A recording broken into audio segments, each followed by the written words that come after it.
At Kramatorsk airbase this evening, the pro-Russian demonstrators came face to face with the troops they see as their enemy. These soldiers are loyal to the government in Kiev, and only this wall separates them from the mob. So this guy's saying to the Ukrainian soldiers the other side of this wall, get out of here. This is our airport. This is our airstrip. This is Donetsk's airstrip. The soldiers had arrived by helicopter a short while earlier. Kiev has said it'll dislodge the separatists from government buildings they occupy by force if necessary. They've already lost control of police stations. They don't want to lose a military base. But the crowd fears that this might be the start of the anti-terrorist operation announced by the Ukrainian president this morning. We don't know who these people are or why they're shooting. The whole town has come out to defend itself. For the first time inside Ukraine proper, the demonstrators have raised the Russian flag over a Ukrainian military base. Yesterday, we'd filmed a group of separatist leaders urging their followers to take control of military installations. This situation now is beginning to feel very, very familiar indeed. Angry locals surrounding Ukrainian military installations until eventually they fall. The only thing that's missing here is those little green men with the big guns. But today in nearby Slavyansk, we did see some of those men in green on public patrol. These people are very different from the pro-Russian demonstrators. It's clear they have a high level of military training, they're heavily armed and disciplined. We don't know whether they're Russian or Ukrainian, but their loyalty is not to Kiev. They were not keen to be filmed.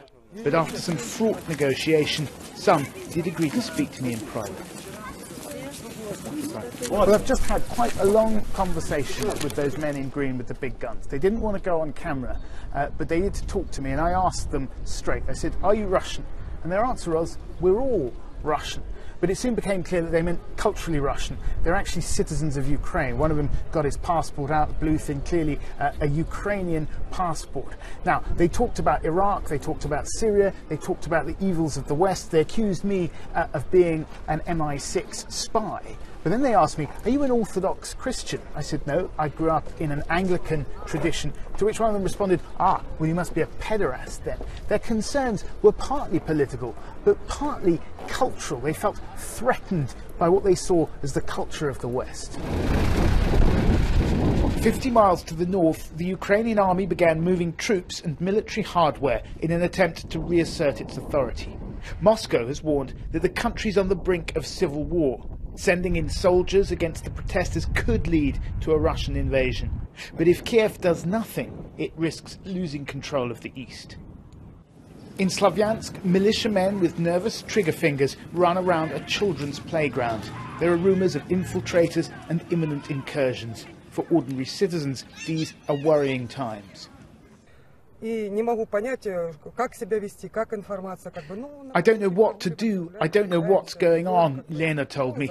The masked armed men, she added, were clearly not from round here. As night falls over the Kramatorsk military base, the standoff continues. This woman is berating one of her fellow protesters for trying to climb over the wall into the base.